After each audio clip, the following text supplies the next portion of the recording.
안녕하십니까. 매일 아침 조간신문의 주요 기사를 딱딱 풀어서 해석해 드리는 조간딱풀 4월 12일 금요일에 인사드립니다. 4.10 총선 완패, 후폭풍이 국민의힘 그리고 여권 전체에 불고 있죠. 일단 대대적인 인적 쇄신이 조만간 이루어질 가능성이 상당히 높습니다. 한동훈 전 비대위원장도 사퇴하고 한덕수 국무총리 또 이관섭 대통령 비서실장 모두 사의를 표명을 했는데 대통령실 참모들 뿐이 아니고 일부 장관도 다 교체를 하게 됩니다. 자, 윤석열 대통령은 한덕수, 이관섭 두 사람의 사의 표명을 언론에 알리는 문제에 대해서 그렇게 하라 이렇게 지시를 했다고 합니다. 그렇다면은 윤석열 대통령이 다 교체를 할 의사가 있다는 이야기가 되는 것이죠. 어제 국정쇄신을 이야기했는데 국정쇄신의 첫 출발점이 인적 쇄신이 되는 셈입니다. 자, 조선일보 일면 톱 그리고 동아일보 이면을 같이 보여드리겠습니다. 조선일보는 한동훈 위원장 사퇴, 총리 비서실장 사의. 동아일보는 107일 만에 물러난 정치인 한동훈, 정계 은퇴엔 선 그었다. 일단 조선일보 보도 내용은 한덕수 국무총리와 대통령실 이관섭 비서실장, 성태윤 정책실장 등 수석비서관급 이상 참모 전원은 윤 대통령에게 사의를 표명을 했습니다. 국민의힘 한동훈 비대위원장도 위원장직에서 사퇴를 했습니다. 한동훈은 이미 사퇴를 했고 두 사람은 사의를 표명한 상태죠. 그런데 지금 후임 하마평도 본격적으로 그 이름이 오르내리고 있습니다. 잠시 후에 소개를 드리죠. 한덕수 총리가 사퇴 의사를 밝히면서 일부 부처 장관들도 물러날 가능성이 제기가 되고 있고 윤 대통령은 한 총리와 이관섭 비서실장, 한호섭 정무수석, 이도운 홍보수석 교체를 유력 검토하는 것으로 알려지고 있다. 대통령실 관계자는 총리와 비서실장 등 후임자 인선 작업에 들어갔다. 일부 인사에 대한 교체는 빨라질 가능성이 있다. 자, 지금 하마평이 나돌고 있습니다. 잠시 후에 소개를 드리고 107일 만에 물러난 정치인 한동훈. 그런데 정계 은퇴는 선 그었다. 총선 패배에 책임을 지겠다고 비대위원장을 사퇴를 했죠.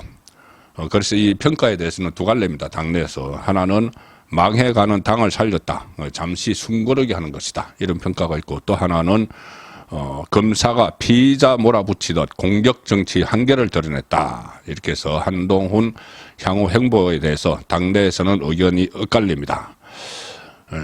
한동훈의 행보, 물론 뭐 총선에 모든 책임을 지고 올인을 했죠. 원톱으로 1인 혼자, 1인이 이 선거 준비 기획, 그리고 뭐 공간위 구성, 선대위 구성, 또 유세, 선거 전략 전부 다 혼자 책임을 지고 다 했습니다. 그런데 그 과정에서 상당히 개인적인 그 능력, 그 인기, 대중적 지지도, 호소력 이런 것이 빛을 발했죠.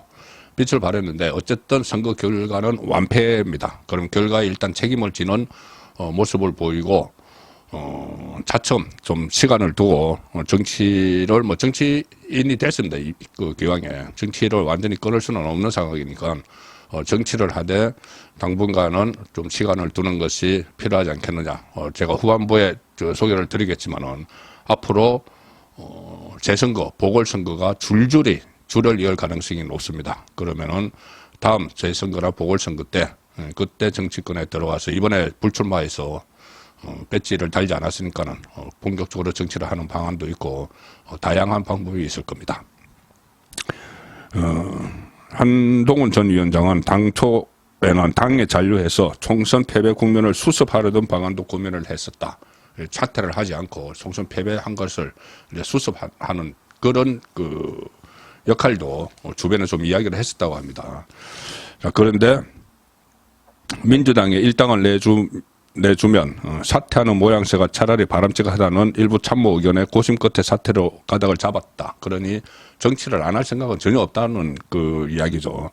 당 관계자는 한동훈 위원장이 남겠다고 하면 공천과 원톱 선거운동 체제 등의 불만을 가진 인사들이 가만히 있지 않았을 것이다. 그래서 일단 뒤로 물러났다는 이야기입니다.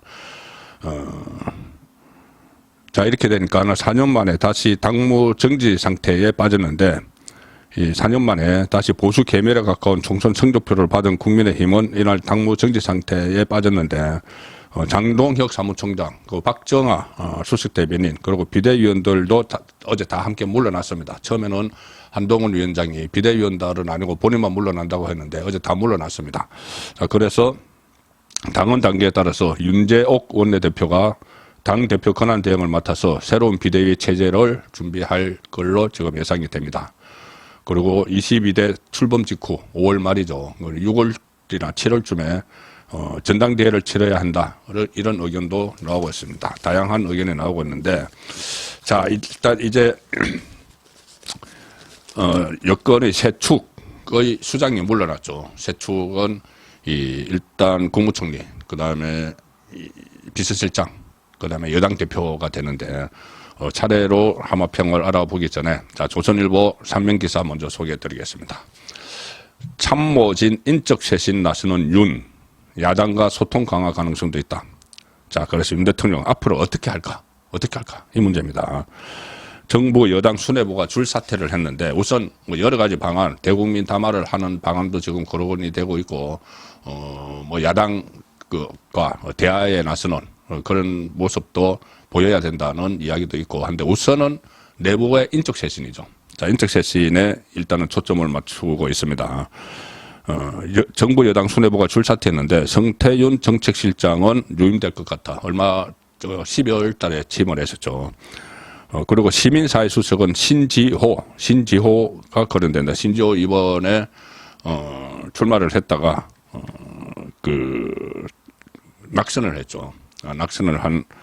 출마를 하지 않고 그 마포갑에서 조정훈 지금 당선자와 후보 경선을 해서 탈락을 했었습니다.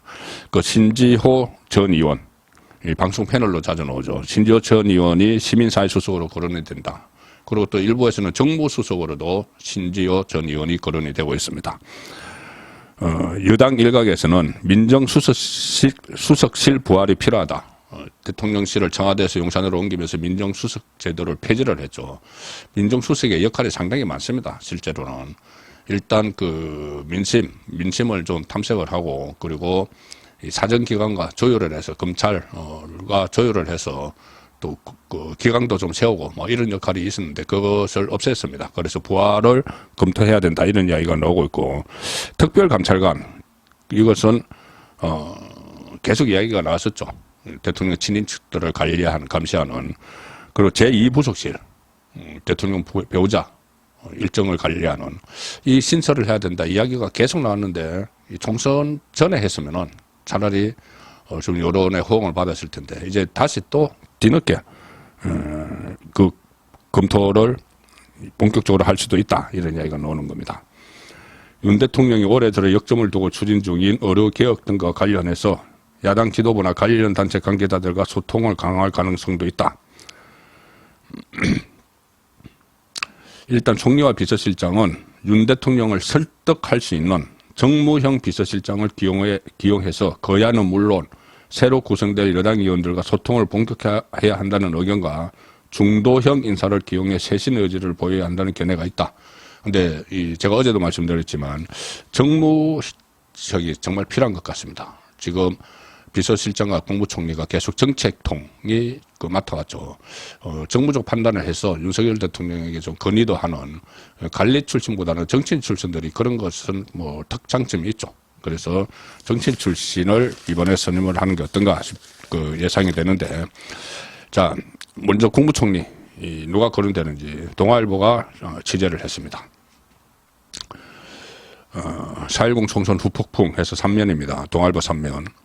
후임 총리 인선이 협치 가늠자 김한길, 주호영, 건영세 등 거론. 주호영, 제가 주호영의 빨간 초록색 동그라미를 쳤죠.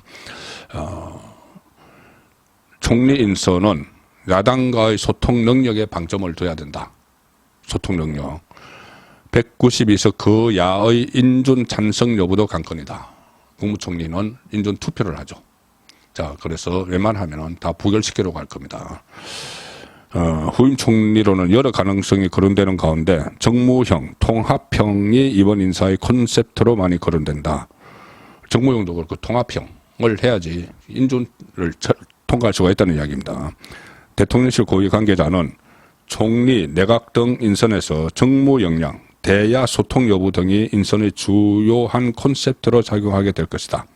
그래서 일단 총리 후보군으로 김한길 국민통합위원장, 국민의힘 주호영 건영세 의원, 김병준 사랑의 열매 사회복지공동모금 회장이 지금 거론이 된다. 여권에서는 쇄신 차원에서 선택한 총리 후보가 인사청문회에서 낙마할 경우에 인성과 검증 능력은 물론이고 임기 중반 회복할 수 없는 위기에 직면할 수 있는 만큼 신중함이 묻어난다. 총리는 국회 재적위원 가반 출석에 가반이 찬성해야 인준이 된다. 192석을 확보한 범야권의 문턱을 넘기가 매우 어려워졌다. 자, 그래서 일단 김한길 국민통합위원장은 계속 여기저기 인선이 있을 때마다 단골로 하마평을 오르고 있죠. 그런데 민주당 대표 출신 이런 점 때문에 국민의힘의 강성 지지층이 굉장히 꺼리는 인물입니다. 그래서 김한길은 여기저기 거론이 되지만 실제적으로 발탁될 가능성이 상당히 낮다. 물론 김한길을 내세우면은 인사청문회는 그러니까 인준은 국무총리 인준 투표는 통과할 가능성이 높죠. 그다음에 건영세 의원도 적임자로 거론되는데 건영세 의원은 윤석열 정부에서 통일부 장관을 했습니다. 통일부 장관을 해서 좀 민주당이 좀 거부감을 가질 수가 있죠. 김병준 사랑의 열매 사회복지공동모금 회장도 상당히 적임자지만 지금 개인 사정으로 다른 공직을 지금 맡지 않으려고 하는 그런 상황으로 제가 알고 있습니다. 사모님이 좀 편찮으시다는 그런 이야기가 있죠. 주호영 의원은 일단 인사청문회를 통과할 가능성이 높습니다. 국민의힘 소속 의원이지만 왜냐하면은 여태까지 인사청문회나 이런 것을 보면은 현역 불패, 현역 국회의원은 웬만하면 다 통과시켜줘. 자기도 동료 의석에서. 그리고 조영 의원은 대야 관계도 좀 원만하다. 그때 원내대표를 했었죠. 원내대표를 하면서 대야 협상에서 무난한 그런 스타일을 보였기 때문에 인사청문회를 통과할 가능성도 있다. 그래서 그리고 이명박 정부 때 특임 장관을 했습니다. 그래서 내각의 상황을 잘 알고 있죠. 그리고 지금 윤석열 정부 들어서 계속 MB계, 이명박 계열 정치인들이 주요 요직에 발탁이 계속되기 때문에 MB정부 특임 장관을 지낸 주호영 의원이 좀 유력하지 않는가 그렇게 생각이 들고 제 개인적으로도 주호영 의원이 국무총리를 맡으면 좀 정무 지금 5선 6선 국회의원이 됐죠. 그래서 정무 능력도 있고 하기 때문에 잘 해낼 수 있는 적임자일 것으로 저는 예상을 하고 있습니다. 판단을 그렇게 하고 있습니다. 그 다음에 용산 비서실장 누가 거론되는가. 중앙일보가 오늘 아침 5시에 단독 기사로 내보냈습니다. 비서실장 취재를 했죠. 중앙일보 아침 인터넷판 단독 기사입니다. 용산 비서실장 김한길, 이동관 거론, 중폭 개각도 검토. 자, 여기도 김한길 나오죠. 단골로 이렇게 하마평에 거론되는데 대통령실 주변에서는 후임 비서실장으로 김한길 국민통합위원장, 이동관 전 방송통신위원장을 거론한다. 그리고 지난 대선 때 윤석열 캠프 정무실장을 맡았던 신지호 전 새누리당 의원은 공석인 시민사회 수석이나 차기 정무수석 후보로 거론된다, 언급된다. 자, 이동관 전 위원장은 비서실장을 맡으면 인사청문회를 하지 않습니다. 그래서 인사청문회 부담이 없죠. 그래서 윤석열 대통령이 본인과 잘 소통을 할 수 있는 그리고 또 정무 능력이 있는 인물을 비서실장에 앉힐 가능성이 높습니다. 이명박 정부 때 이동관 전 위원장도 이명박 정부 때 청와대 홍보수석을 한 경력이 있죠. 그래서 특히 언론 환경, 지금 기울어진 운동장, 언론 환경도 잘 알고 있고 정무 능력을 겸비한 적임자다. 그래서 이동관 임명을 하면 또 야당에서 반발을 하겠죠. 그때도 방통위원장에 앉으니까 이게 그 좌편향된 언론을 바로 펴는 이 작업을 시작을 하려고 하니 뭐 탄핵한다 이렇게 해서 사퇴를 하도록 한 그 야당이기 때문에 반발은 있겠지만 비서실장이야. 대통령이 마음 편하게 같이 일을 할 수 있는 사람을 하는 거니까는 뭐 그리고 또 인사청문회도 없으니까 임명을 하면 됩니다. 적임자라고 생각을 하면. 자, 그 다음에 이 당도 여당도 정비를 해야 되죠. 여당은 어떤 사람들이 앞으로 맡을 것인가. 중앙일보 분석기사입니다. 사면입니다. 비윤, 나경원, 오선의 권영세, PK맹주, 김태호, 구원투세대나. 여긴 한 사람이 빠졌네요. 그 안철수도 지금 다시 국회의원이 됐기 때문에 거론이 되고 있습니다. 한동훈 사태로 국민의힘 지도부 공백 사태가 됐다. 당선인 총회를 열어서 지도체제 논의할 듯한데 일단은 나경원 SNS 통해 당권 도전을 시사를 했다. 그리고 유승민, 권성동, 주호영도 후보로 거론이 되는 상황입니다.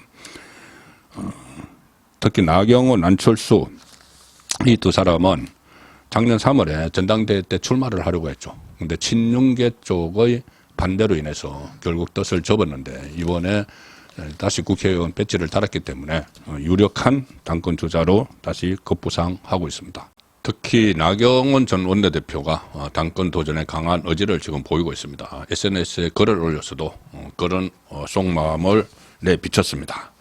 SNS에서 나경원 집권당으로서의 책임감과 입법부로서 감시와 견제의 의무를 모두 소홀히 하지 않겠다. 이렇게 이야기를 했습니다. 그리고 조금이나마 정치를 더 오래 지켜봤던 제가 대화와 타협의 물꼬를 트는데 앞장서겠다. 이렇게 썼습니다.